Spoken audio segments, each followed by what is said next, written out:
Okay, so this is a problem I'm having with the SECE9.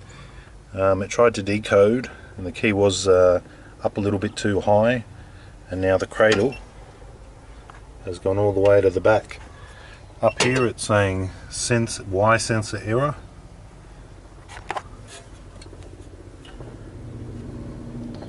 So we'll go setup. Okay, so we'll go reset. Yes. And we'll go decode, motive clamp.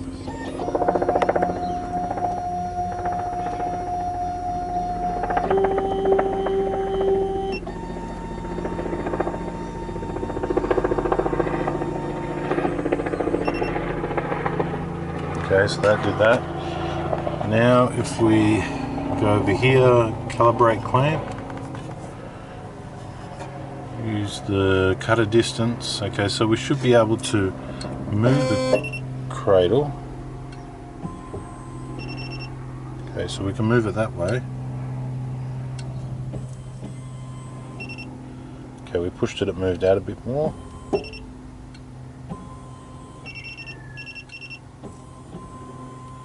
Okay, so we can move it using the move button. Okay, we'll go manual and we'll just go reset. Okay, and we'll calibrate it. Okay.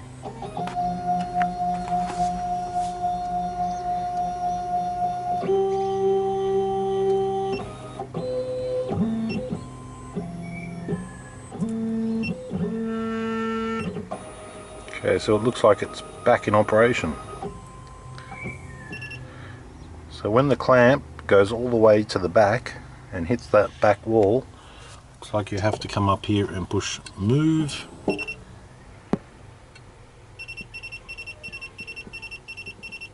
Lots of beeping going on.